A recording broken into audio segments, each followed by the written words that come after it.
em História Social e Ensino de História, e vou ter o prazer de trabalhar com você a disciplina de História do Brasil, República 2.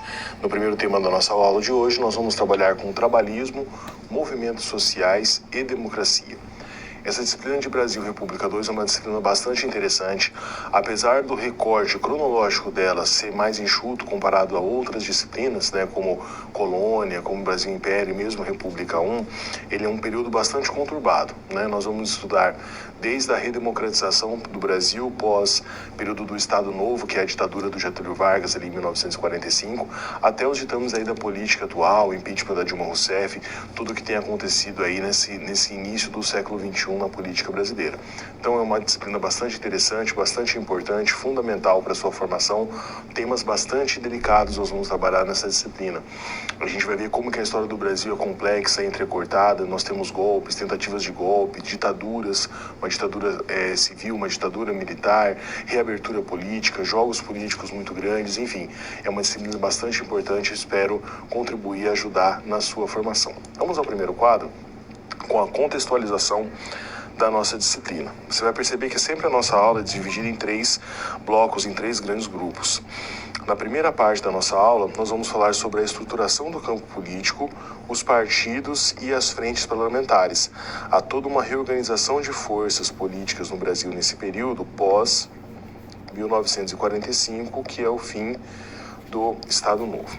Na segunda parte da nossa aula, a gente vai sair um pouquinho da seara política e vamos para os movimentos sociais, conflitos pelo exercício da cidadania, como era ser cidadão no Brasil na segunda metade do século XX. Esse é o principal ponto da segunda parte da nossa aula. E na terceira parte nós vamos falar sobre o governo Dutra, né, que vai de 1946 a 50, e o retorno do governo Vargas até 1954. Então, cronologicamente, nós vamos aqui de 1946 até 1954. Período aí de quase 10 anos, mas um período bastante conturbado da nossa história. Para a gente entender os ditames dessa disciplina de República 2, principalmente esse primeiro momento, a gente tem que entender que o país passava por uma transição. E que transição é essa? Não é à toa que a gente comenta, né, em vários assuntos relacionados à história, que a gente tem ali uma transição bastante importante. Por quê? De 30 a 45, né, tudo bem que você teve 3 fases do governo Vargas, mas você tem um período muito longo de um mesmo presidente, especialmente o período da ditadura, que é de 37 a 45. Então você tem um retorno à democracia, um retorno a algumas instituições e a criação de algumas delas. Se você pensar no período da história anterior ao governo Vargas, você vai lembrar que era a República Velha, e uma república viciada, com um sistema de voto muito restrito, com o controle do coronelismo. Então é um período bem conturbado. Então você tem essa república que não foi, né, como dizia o jornalista Aristides Lobo, posteriormente o período conturbado do Vargas, que na verdade a marca maior é uma ditadura, e daí vamos para o período democrático. Então é a primeira vez na história do Brasil pós-império, na história republicana do Brasil, que de fato o Brasil vai experienciar algo republicano de verdade. Eleições abertas, eleições democráticas, sufrágio universal, ou seja, uma grande participação popular. Então, com bastante atraso com relação aos outros países, e a primeira experiência realmente republicana. Então, isso é um assunto que nós temos que ter em mente de uma forma bastante clara para entendermos essa disciplina. E é lógico que nessa disciplina o velho e o novo vão acabar se confundindo. A gente fala de Dutra, que era um governo ainda ligado a algumas raízes do Getúlio Vargas, mas era um governo mais modernizante, e posteriormente Vargas tentando governar ainda da maneira como ele estava acostumado na época do Estado Novo, que acabou não dando muito certo. Então essa é a nossa introdução, eu espero que você goste e aproveite bastante a disciplina.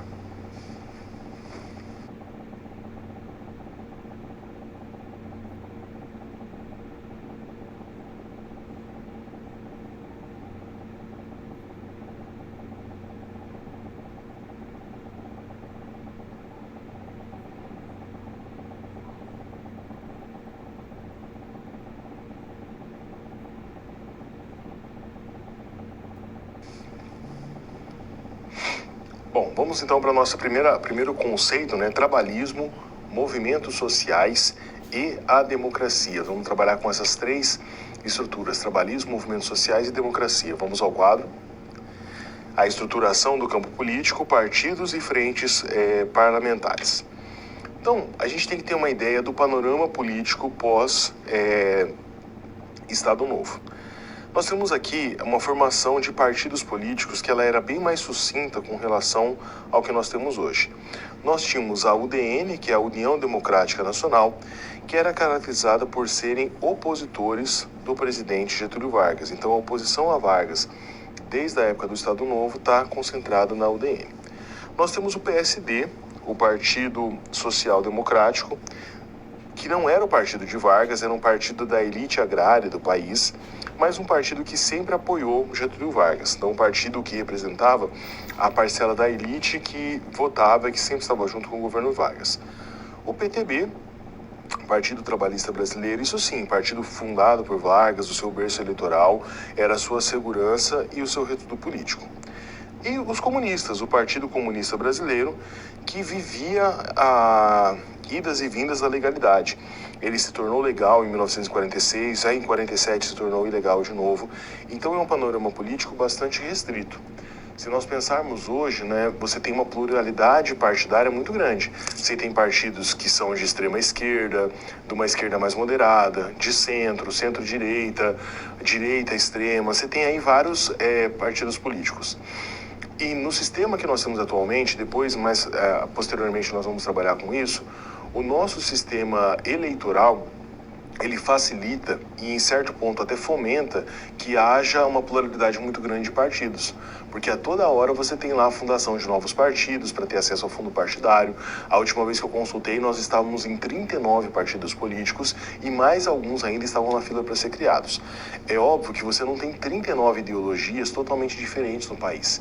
Você tem partidos que acabam se aglutinando de várias formas e que, na verdade, fazem uma barganha, um jogo político muito grande.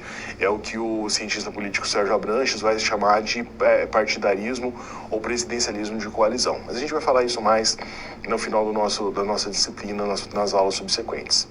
Aqui em 46, a gente tem um panorama muito mais restrito.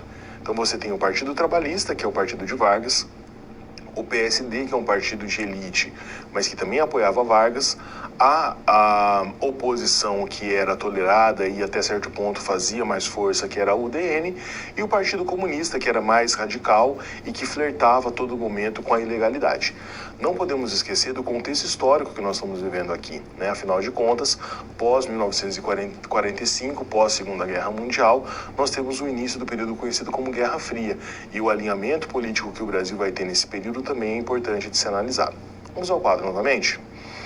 Eleições em 1945. Só para relembrar, o presidente Vargas, ele não sofreu um golpe em 1945. Como que ele sai do governo em 45? Os militares que foram lutar na Segunda Guerra Mundial voltam ao Brasil muito prestigiados. O Brasil não foi assim o fiel da balança, ajudou a decidir a guerra de maneira nenhuma. Mas o exército brasileiro volta prestigiado. A participação do Brasil na Segunda Guerra Mundial, do exército brasileiro, foi mais importante para o Brasil do que para o exterior. Com ou sem o Brasil, os aliados venceriam a guerra. Mas esse prestígio dos militares no Brasil foi muito grande. Ele cresce em 1945 e vai numa ascendência até o golpe militar em 1964. Então os militares começam a ganhar cada vez mais espaço na política do Brasil pós-45. Esses militares questionam o governo Vargas por quê? Eles lutaram, foram enviados 25 mil soldados brasileiros para a Segunda Guerra Mundial para defender a democracia, sendo que no Brasil você tinha uma ditadura. Não era ainda a ditadura militar, mas era uma ditadura civil imposta por Getúlio Vargas.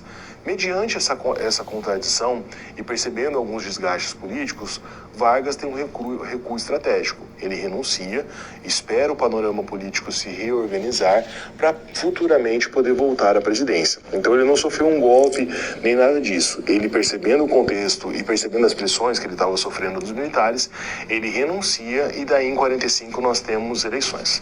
Voltando ao quadro. Nessas eleições, o favoritismo era do candidato que representava a oposição, o brigadeiro Eduardo Gomes, que era da UDN, que lutava pela democracia e representava ali, em certa medida, o liberalismo econômico. O candidato do Vargas, que era o Dutra, cogitou a possibilidade de desistir das eleições. Naquela época não tinha as pesquisas tão azeitadas como nós temos hoje, mas havia ali alguns levantamentos de intenção de voto e dizia-se que o Dutra não teria chance. No dia 28 de novembro de 45, Vargas sai do seu silêncio político e declara apoio a Dutra. A eleição foi no dia 2 de dezembro. Então, 28 de novembro para dia 2 de dezembro, um intervalo curtíssimo ali, pouco mais de 4 dias. Aliás, 4 dias exatamente. E no dia 2 de dezembro, Dutra vence com 55% dos votos contra 35% do Eduardo Gomes. Nas eleições desse período, não existiam primeiro e segundo turno, era turno único, não importasse a vantagem que tinha. Mas com 55%, Dutra venceria a eleição com ou sem segundo turno. E ele estava 4 dias antes pensando em desistir da campanha. Nessa mesma eleição, o Vargas tinha se candidatado, na época a isso era possível, a deputado e senador. Né? E ele foi eleito nos 2 cargos, para deputado e senador. Então, dá-se a ideia de que, e essa é uma análise que a gente tem que fazer com bastante cuidado, Vargas renunciou, Vargas saiu da presidência, mas o varguismo, vamos colocar assim, ou o queremismo não tinha deixado de existir. Ele ainda era muito bem quisto por boa parte da população, por uma parcela significativa da população. Aos poucos, esse prestígio dele vai ser minado, principalmente no governo democrático dele de 51 a 54. Mas nesse período, 45, 46, ele ainda era muito bem visto, tanto que ele consegue fazer o sucessor, que era o Dutra. Lembrando, o Dutra conseguia surfar em 2 ondas. Ao mesmo tempo em que ele surfava no apoio de Vargas, ele também era representativo dos militares que voltaram prestigiados da Segunda Guerra. Ele era o ministro da guerra durante o confronto. Então isso também ajuda a entender o panorama político daquele período. Voltando ao quadro. Essa é uma das imagens, as imagens dessa época são lindíssimas e nos ajudam muito a entender a história daquele período. Aqui nós temos numa conversa que fingia ser informal, né? 3 dos representantes mais interessantes da história política do Brasil naquele período. Aqui, à esquerda, nós temos o já presidente eleito Eurico Gaspar Dutra. Essa foto é em agosto de 45, então um pouquinho antes, né, da eleição. No meio aqui, dispensa apresentações, o Getúlio Vargas. E do lado esquerdo do Vargas, né, o ministro Góes Monteiro, que também era bastante influente nas decisões políticas do Brasil naquele período. Então, Eurico Gaspar Dutra, Getúlio Vargas e Góes Monteiro em 45. Reparem que, obviamente, os dois gostavam de ostentar os seus uniformes militares. Hoje, mesmo que você tenha participação, às vezes em excesso, às vezes equivocada, de militares no governo, geralmente militares que já foram reformados ou que já estão aposentados, né, é o termo que eles usam, reformado, ele não usa farda, se ele está trabalhando para um governo, seja ele qual for. Ele usa um uniforme civil, de um terno, algo mais informal. O fato deles estarem de terno naquele período representa também um pouco dessa valorização que tinha desse meio militar. Afinal de contas, logo em seguida da Segunda Guerra Mundial e no contexto da Guerra Fria, né? Então, caía-se muitas controvérsias sobre o governo Dutra, como que ele ia agir, como que ele ia fazer, mas a gente vai perceber posteriormente que Dutra fez um governo bastante a contento, no sentido de fazer a transição democrática, né? Não flertar com golpismos ou com algo parecido com uma ditadura, mas sim fazer essa transição democrática de uma maneira bastante clara, bastante tranquila. Então, panorama das eleições de 45, Vargas ainda prestigiado, um novo player aí na jogada entrando, que era o Eurico Gaspar Dutra, e até uma transição democrática tranquila que nós vamos ver posteriormente.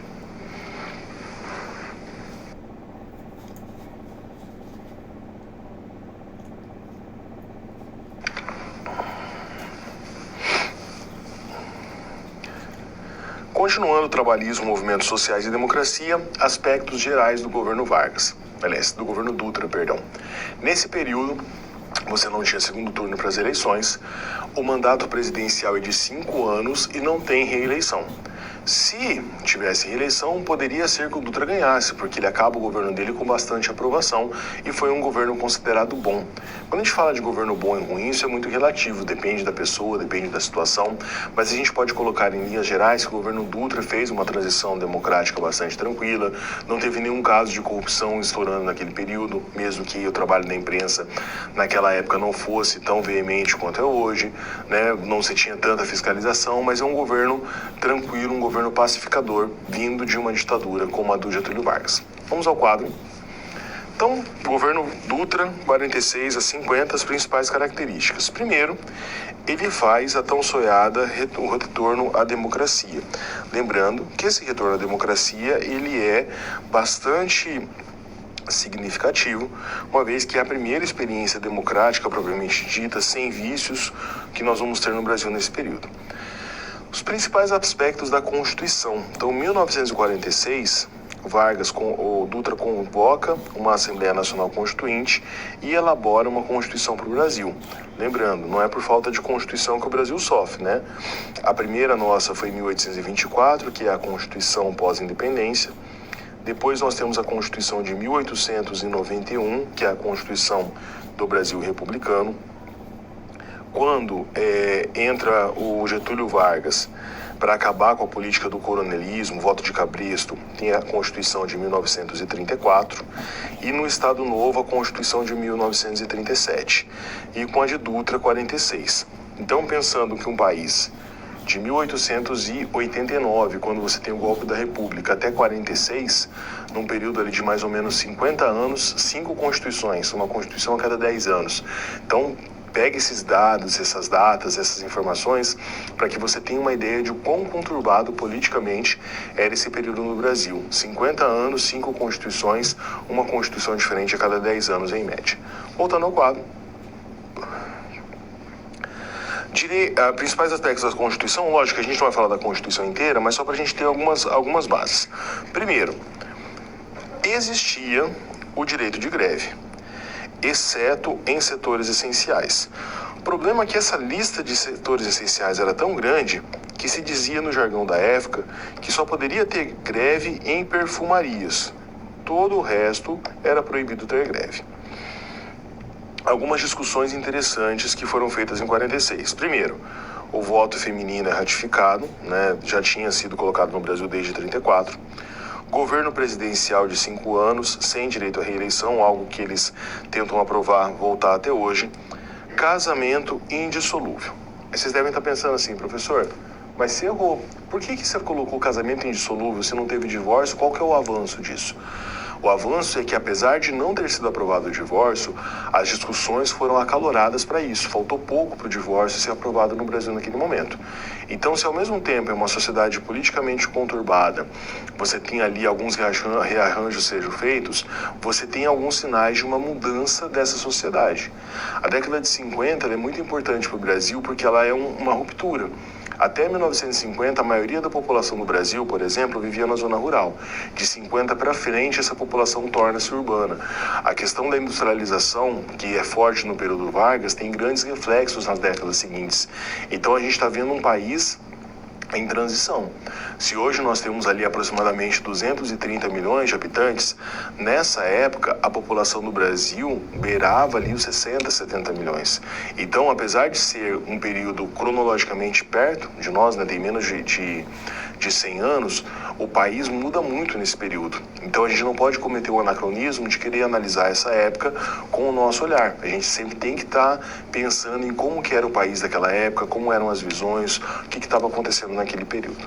Voltando ao quadro, continuando aí as características do governo Dutra. Primeiro, havia um equilíbrio muito interessante, muito importante entre as esferas municipal, estadual e federal.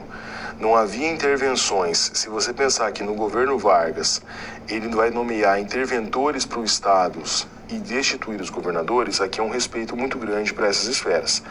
Há um grande rechaço do período anterior, principalmente do autoritarismo varguista, e uma delimitação muito clara das 3 esferas de poder, o que era do executivo, o legislativo e do judiciário. Essa delimitação do executivo, legislativo e judiciário, esse tripé que forma uma república democrática, ele é fundamental e ele é um termômetro para a gente perceber se um país tem uma democracia, tem uma república saudável ou não. Quando um desses poderes quer mandar no outro, quando um desses poderes quer, de certa forma, deslegitimar o outro, nós temos problemas. E no governo Dutra havia uma clareza muito grande entre o que era do executivo, do legislativo e do judiciário. Esse tripé funcionava muito bem. Então são características que para nós hoje me parecem tranquilas, mas que naquela transição eram fundamentais. No governo Vargas, por exemplo, apesar de existirem os três poderes, executivo, legislativo e judiciário, o executivo era muito forte. Getúlio Vargas comandava com mão de ferro. Então o fato do Dutra, mesmo sendo militar, fazer essa transição democrática foi algo louvável naquele período e demonstra algumas características importantes do seu governo. Voltando ao quadro. Alinhamento político com os Estados Unidos. Essas duas imagens são bastante interessantes e simbólicas desse período.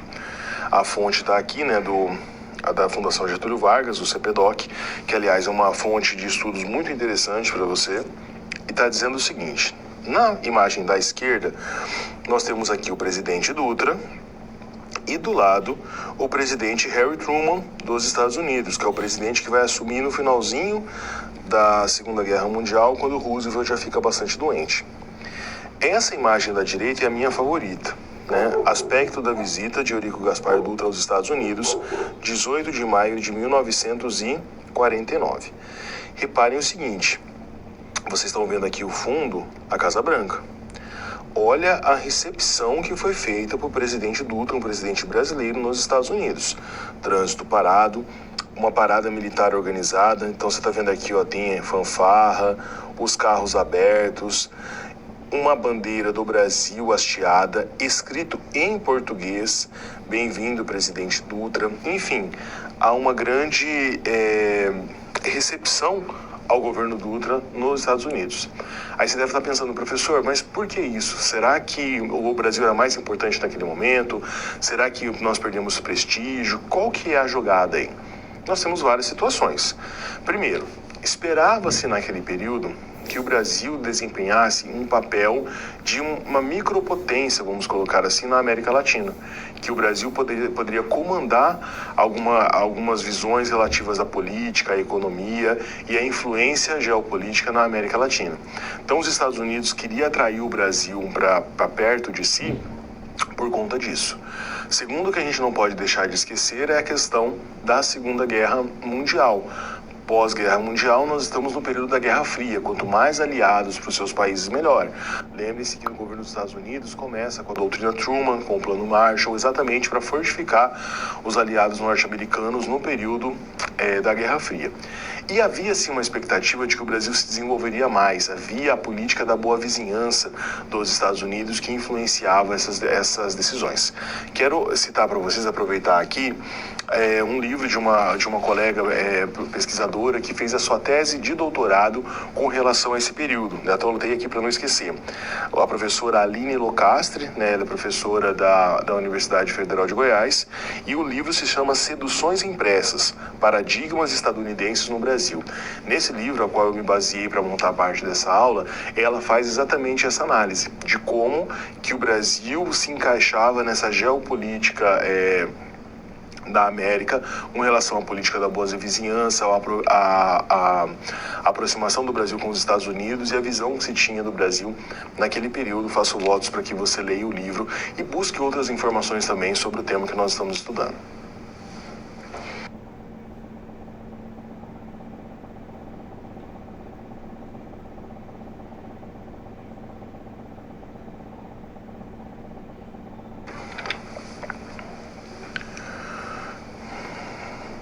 Movimentos sociais, conflitos pelo exercício da cidadania, a cidadania no governo Dutra. Então a gente falou bastante dos aspectos políticos, econômicos, influências. Agora a gente vai falar mais um pouquinho com relação à cidadania no governo Dutra. Vamos ao quadro.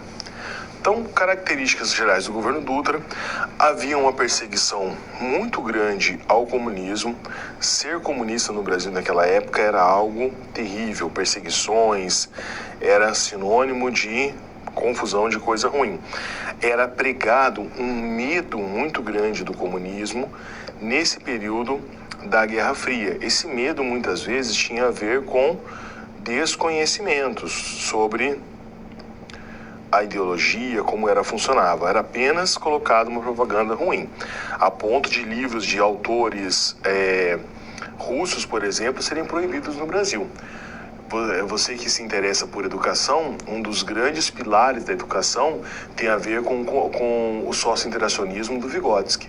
Os livros do Vygotsky chegavam no Brasil nessa época proibidos, com traduções horríveis, muitas vezes um nome russo ou mesmo uma capa vermelha já afastava o livro. Então você tinha até uma paranoia com relação a essa perseguição ao comunismo, a tudo que tinha a ver com a União Soviética por conta dessa doutrina Truman, por conta de toda essa perseguição e de todo esse alinhamento político que o Brasil vai ter com os Estados Unidos. Voltando ao quadro, você tem uma disputa muito grande entre dois aspectos do governo: o liberalismo econômico contra o controle estatal, né? E quando fala-se do liberalismo econômico, você fala principalmente do viés dos Estados Unidos, mas havia no Brasil uma tradição muito grande do Estado controlar algumas relações. A gente pode ver essa relação entre liberalismo e controle estatal, por exemplo, com relação ao mercado de trabalho. No Brasil há uma tradição, e essa tradição começa um pouquinho depois desse governo que a gente está estudando, com a legislação trabalhista, CLT, a ideia do Estado funcionar como um mediador das relações entre patrões e empregados. A tradição norte-americana era do liberalismo, ou seja, o mercado se autorregula, praticamente não há legislação trabalhista, a lei da oferta e da procura que impera. Então essas duas discussões, essas duas alas do governo, dos liberalistas e do controle estatal, vão se engalfinhando durante o governo Dutra em vários aspectos. E essa política que permanece até hoje, essa disputa que permanece até hoje, naquela época era bastante acirrada. Voltando ao quadro, há um crescimento econômico muito grande no país nesse momento. Esse crescimento econômico, a gente não pode ser inocente a ponto de achar que era só pura e simples competência do governo Dutra. Você tinha outras razões colocadas. Lembre-se do contexto de Guerra Fria, influência dos Estados Unidos. Pós Segunda Guerra Mundial, os parques industriais europeus estão destruídos, então o Brasil exportava grandemente e também conseguia alavancar essa economia.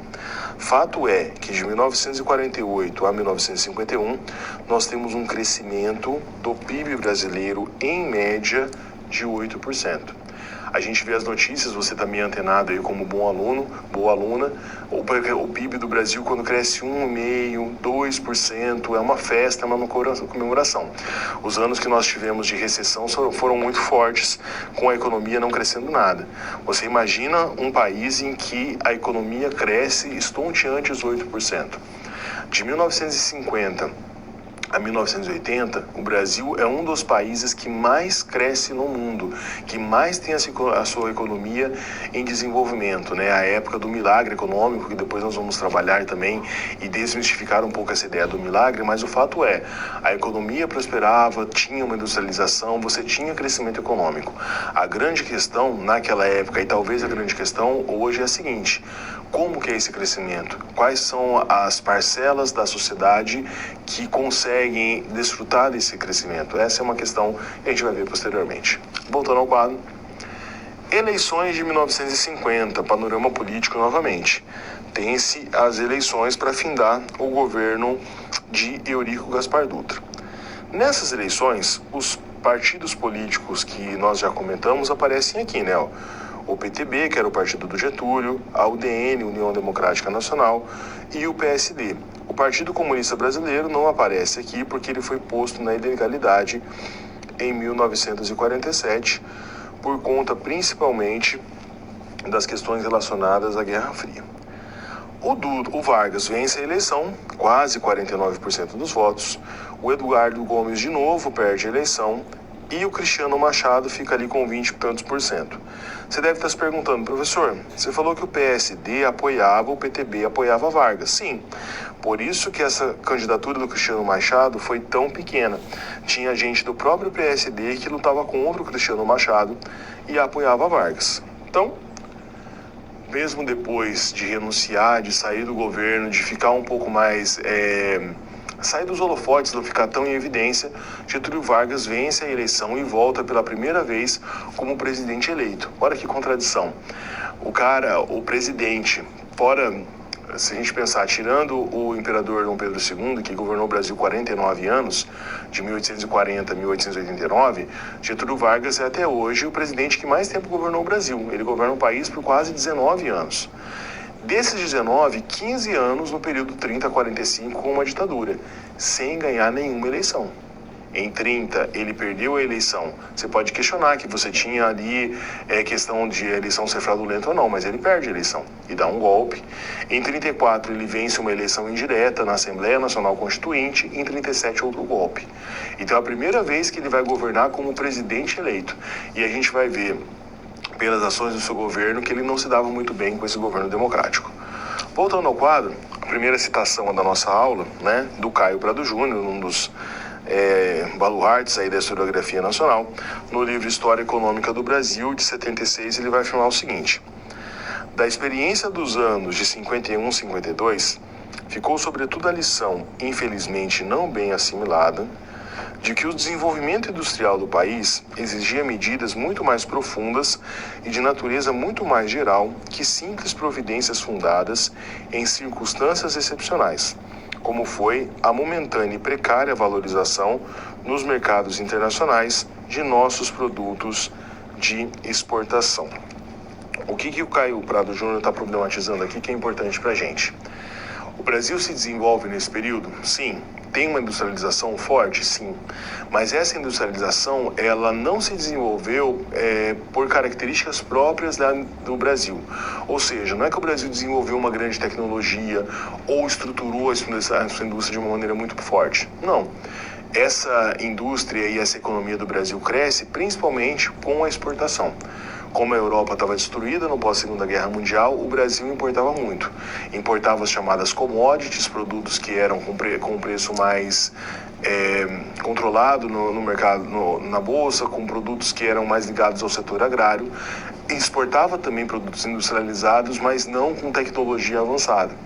Então, é uma industrialização, mas é uma industrialização que não tem fôlego para se fortalecer. Ela vai recrudescendo aos poucos. Então, o Caio Prado Júnior está questionando exatamente essa industrialização e esse crescimento econômico. Até que ponto ele foi tão bom, tão importante? Naquele período, sim, mas ele não criou bases para se sustentar posteriormente. Voltando ao quadro. Vamos agora para nossa situação-problema.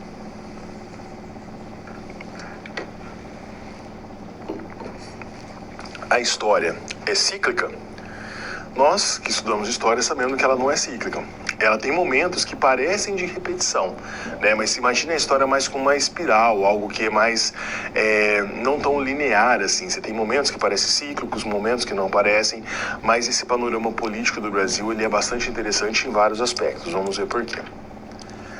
Apresentando então a nossa situação, peguei uma notícia aqui de dezembro de 19, um pouquinho mais antiga, né? E a notícia era o seguinte, um resumo, tá? Aqui do UOL Notícias, depois vocês podem ver com mais calma. Fim da linha, preso, Lula terá dificuldades para indicar um plano B às eleições e para passar o bastão do comando do PT. Em 19, a política no Brasil estava passando por um período bastante conturbado, né? Você teve o impeachment da Dilma Rousseff, depois você teve o governo Temer, as eleições que colocariam Bolsonaro no governo e aquele avanço ali da direita radical reacionária brasileira. Nesse período, discutia-se muito quais eram os rumos dos partidos políticos no Brasil na época, direita, esquerda, centro-esquerda. Essa discussão que parecia novidade, a dualidade direita e esquerda de uma maneira muito aflorada sendo colocada, não era nenhuma novidade na história do Brasil. Isso já tinha aparecido em vários outros momentos, inclusive nesse que nós estamos estudando, no governo Dutra, governo Vargas, o período pós-Segunda Guerra Mundial, que é bastante profícuo nessas análises. Vamos ao quadro novamente. O multipartidarismo, né, foi estabelecido a partir da Lei número 7.586, de maio de 45, também conhecida como Lei Agamenon. Essa Lei Agamenon foi a lei que possibilitou a organização dos partidos políticos do Brasil nos moldes do período Dutra e Vargas, com o PSD, o próprio PTB, e a UDN principalmente. Além disso, o Partido Comunista Brasileiro teve seu registro cancelado pelo Tribunal Superior Eleitoral em 47. Então, um panorama que vai da direita à esquerda, passando pelo centro, e com os comunistas colocados ali na ilegalidade no período. Resolvendo a nossa SP, é de extrema importância que você compreenda o funcionamento e a estruturação do campo político brasileiro a partir de 45, pois é dessa formação de alianças e de frentes parlamentares que será possível entender o alinhamento bipartidário do regime militar e também os desdobramentos e as mutações partidárias no período da redemocratização após 1985. Se a gente parar para pensar, essas questões políticas no Brasil até hoje são bastante complexas. Eu não gosto de fazer muitas comparações, mas às vezes elas são necessárias. Quando a gente pensa no sistema eleitoral estadunidense, você tem dois partidos bem cristalizados lá, o republicano e o democrático, e alguns grupos que transitam nesse setor. A gente poderia ter mais partidos políticos? Sem dúvida. Mas no Brasil, esse multipartidarismo, com quase 40 partidos, acaba também sendo um problema. E esse problema vem desde essa era política ali da década de 40, da década de 50. Então, por mais que se estude, se discuta, isso está na base do nosso problema. Você pode estar pensando, professor, mas eu não gosto de política, eu não quero saber de política. Não é assim que funciona. Mesmo que você não goste, a gente acaba sendo influenciado por esses partidos políticos, tendo uma identificação, tendo conhecimento sobre as pautas, sobre a ideologia, como que esses candidatos se comportam, faz parte do jogo político de qualquer nação, e o Brasil não está imune a esse tipo de processo. Nós vamos agora para o nosso momento de interação. Para esse momento de interação, eu deixei reservado aqui esse QR Code, que vai abrir para vocês um aplicativo chamado Mentimeter. Nesse Mentimeter, nós vamos fazer algumas questões, nós vamos resolver algumas questões, online, juntos, para trabalharmos esse momento da nossa aula. Então, vocês vão ficar vendo aqui o QR Code. Enquanto isso, eu vou jogar junto com vocês, eu vou abrindo a minha apresentação, porque para esse tipo de jogo, eu vou autorizando para que vocês vão respondendo posteriormente. Então, eu só vou dar início aqui, para a gente poder começar.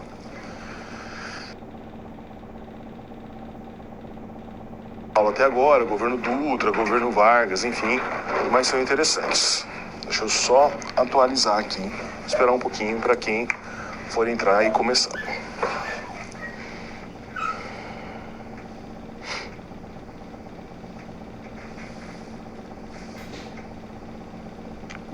Você pode colocar o seu nome, se você quiser colocar a cidade também que você está, é interessante.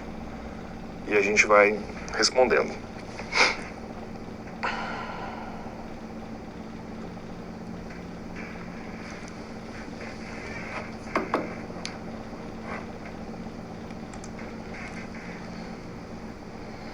Bom, então eu vou colocando aqui as perguntas e vou comentando, a gente vai fazendo juntos, tá bom? Vamos lá.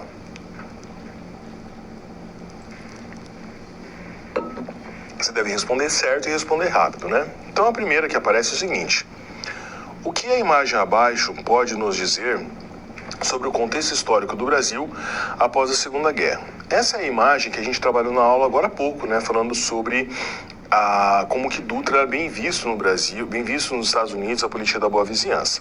Então, na primeira alternativa, os Estados Unidos dependiam do Brasil para seu sucesso nas crises dos mísseis? Não, nós não temos esse poder. Depois, o Brasil estava economicamente quebrado? Também não. A resposta correta é a terceira, A política da boa vizinhança dos Estados Unidos deu certo no Brasil a ponto da gente chegar tão próximo do país norte-americano, ter essa recepção tão grande quanto nós tivemos.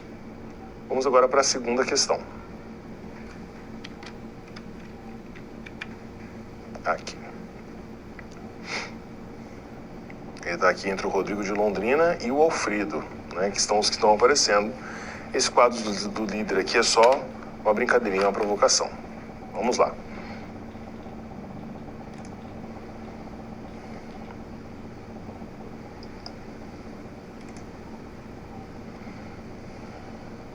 Agora a segunda questão. Em seu retorno ao governo, agora eleito, Vargas não conseguiu presidir com facilidade.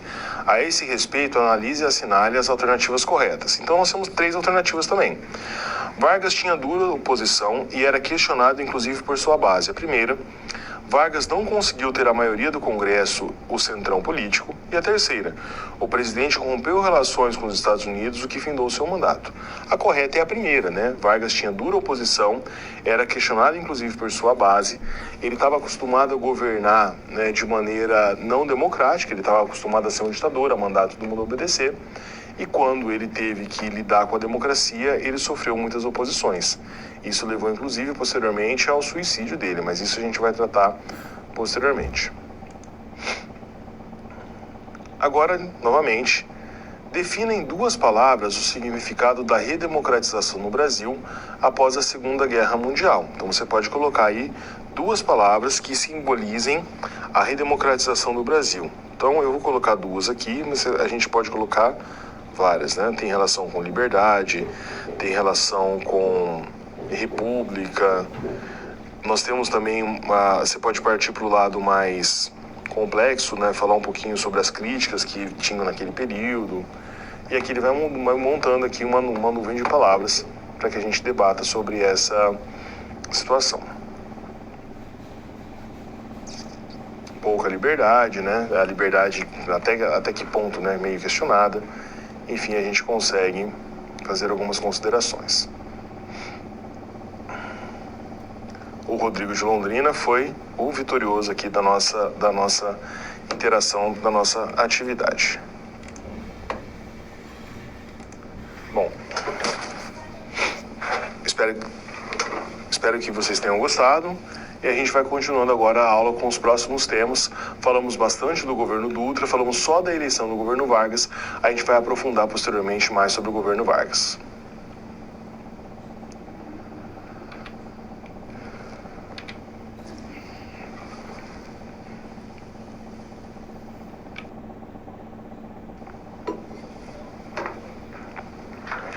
Movimentos sociais e conflitos pelo exercício da cidadania, o conturbado retorno Vargas. No início, né, do governo Vargas, a gente pensando ali em 1951 principalmente, você tinha uma grande expectativa. Nossa, finalmente voltou o pai dos pobres, a mãe dos ricos, como que vai ser esse retorno político? E Vargas sofreu desde o início uma pressão muito severa. Por quê? A gente, na história, e Vargas era um cara muito preocupado com como a sua história ia ser contada, não é à toa que ele investia na história, investia em arquivos, investia na educação para criar uma imagem positiva do seu governo. Só que enquanto ele era presidente, né, sobre a ditadura de 37 a 45, ele limitava os questionamentos ao seu governo. Lembre-se do DIP, Departamento de Imprensa e Propaganda, que ao mesmo tempo que fazia propaganda a favor do Getúlio, também fazia censura contra qualquer pessoa que quisesse imaginar ser contra o Getúlio Vargas. Por que isso é importante? Nessa nova fase de governo, o Vargas não tem controle nenhum sobre a oposição. Ele não controla a imprensa, ele não controla a ala dos militares que não era a favor do seu governo, ele não controla os partidos políticos, principalmente a UDN, que vai bater muito diariamente no seu governo. Então ele não consegue ter tranquilidade, não consegue aprovar os projetos que para ele eram necessários, ele não sabia fazer essa barganha política, essa negociação com o Congresso, tudo isso para ele era extremamente novo, extremamente complicado. Então, de 1951 a 54, que a gente vê um desgaste político muito grande sobre ele. Soma-se a isso o fato de que aquela bolha de prosperidade econômica de 46 a 50, PIB crescendo 8%, industrialização, grandes exportações, isso também vai acabar se enfindando.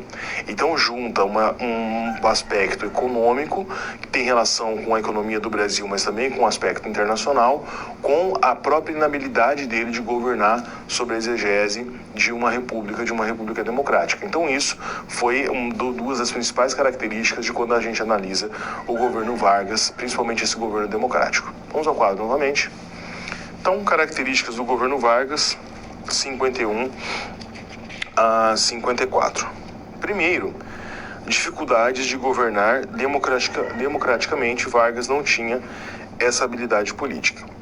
Uma forte oposição da imprensa e dos políticos. E você tem um nome que que acaba reunindo esses dois grupos, políticos e imprensa, que era o Carlos Lacerda. O Carlos Lacerda, da UDN, ele era um jornalista, né, foi político também do Rio de Janeiro e era uma das vozes mais fortes contrárias ao governo Vargas no Brasil. Há uma crise por conta do aumento da inflação, diminuição do poder de compra, enfim, tudo aquilo que tinha prosperado muito no governo da Dutra começa a ser questionado no governo Vargas. Greve, há vários movimentos grevistas e um forte movimento sindical sendo organizado no Brasil naquele momento. E um debate muito grande entre nacionalistas e entreguistas.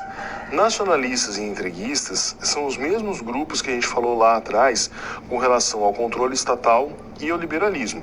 O controle estatal simbolizava os nacionalistas e o liberalismo simbolizava os entreguistas. Dutra tinha essa pecha de ser o cara alinhado com os Estados Unidos. E ele conseguiu controlar muito bem essa questão do liberalismo versus o controle estatal.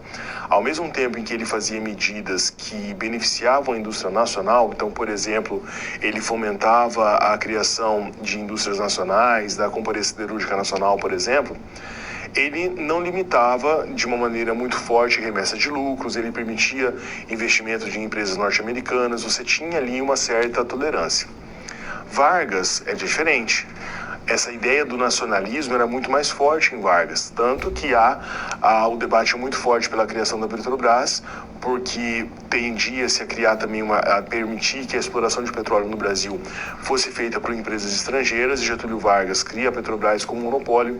Então, nessa balança entre liberalismo, controle estatal, nacionalistas e entreguistas, Vargas tendia mais aos nacionalistas. Isso, internamente, politicamente, era bom para ele, principalmente com seu reduto eleitoral, que era a classe trabalhadora e alguns setores ligados à elite, mas era motivos de crítica com relação à política da boa vizinhança, à política com os Estados Unidos e os grupos no Brasil que eram a favor do liberalismo econômico. Então era um motivo de desgaste muito grande do Getúlio Vargas. Essa escalada de desgastes vai subindo cada vez mais. Vamos ao quadro novamente? Aqui nós temos uma imagem, de novo, do CPDOC, da Fundação Getúlio Vargas, né?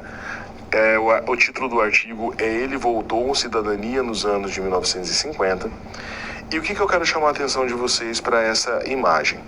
É uma manifestação, é uma greve.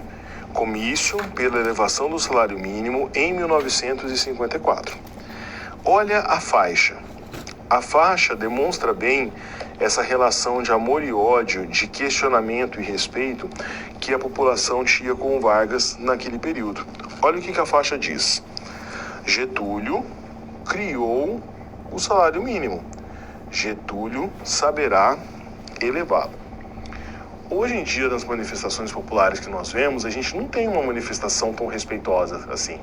Muitas vezes você tem bastante xingamentos, palavras de baixo calão, você tem uma cobrança mais forte, eu quero o meu salário, eu exijo o meu direito. Ali não. Getúlio criou o salário mínimo, Getúlio saberá elevá-lo. Então, ao mesmo tempo que você reconhece aquilo que foi feito pelo presidente, você faz um questionamento meio suave, meio sutil, né? Parece aquele filho bonzinho querendo questionar alguma coisa com relação aos seus pais. Então, você tinha essa aura do Getúlio Vargas, pai dos pobres, pai dos trabalhadores, mas a população sentia no bolso que a economia não estava indo bem, que o salário mínimo não tinha mais o mesmo poder de antigamente, que a inflação cresce. Então, esses descontentamentos vão tendo uma escalada muito grande no governo do Getúlio Vargas. E ele vai perdendo alguns dos seus apoios, né? Getúlio sempre conseguiu combinar 3 elementos fundamentais para o seu governo. Ele tinha o apoio da classe trabalhadora, ele tinha o apoio de uma parcela importante da população mais rica do Brasil, tanto que no jargão da época costumava-se brincar que Getúlio Vargas era pai dos pobres e mãe dos ricos, e ele tinha apoio dos militares. Se você lembrar, desde 1930, no golpe, ele tem apoio do movimento tenentista. No período da Segunda Guerra Mundial, Dutra era o ministro da guerra e foi depois seu sucessor. Então, ele vai, aos poucos, minando esse tripé. A classe elitizada começa a questionar o seu governo porque não lucra mais quanto antes. Os trabalhadores estão questionando porque o salário mínimo não cresce. E o último apoio que ele vai perder vai ser o apoio dos militares. A gente vai ver como isso vai acontecer. Voltando ao quadro. Essa citação, um outro grande historiador, falecido recentemente, né, o Boris Fausto, tem um livro História do Brasil, que é uma espécie de manual de História do Brasil, mas bastante interessante. Ele vai dizer o seguinte, ó: Getúlio se via obrigado a manobrar em um mar de correntes que era bastante contraditórias. De um lado, ele não podia deixar de se preocupar com as reivindicações dos trabalhadores, afinal de contas era uma das suas bases políticas. De outro, ele precisava tomar medidas impopulares no sentido de controlar a inflação, ou seja, perdido. Ele não quer deixar a população que o elegeu na mão, ao mesmo tempo ele tem que manobrar num sistema bastante contraditório, tem essas disputas entre liberalismo e controle estatal, nacionalismo e entreguistas, os militares pressionando de um lado, os agentes do governo pressionando de outro, e nesse mar ali tão bastante conturbado, ele toma uma atitude drástica. Ele em várias entrevistas, dizia que ele não ia renunciar novamente, ele já tinha feito isso em 45 e não ia repetir manobra. E você tinha ali meio que uma trava, um respeito muito grande dos militares para fazer uma deposição ou talvez um golpe, pelo menos antes do atentado da Rua Toneleiros, que nós vamos trabalhar posteriormente. Mas quando ele falava que não sairia do catete, que só morto sairia do catete e que não ia renunciar, ninguém pensava no suicídio. Pensava-se numa afirmação, numa bravata, nada mais do que isso. Mas ele levou essa frase, que só morto sairia do catete, de uma maneira mais incisiva, para dizer o mínimo. E a gente vai ver isso posteriormente.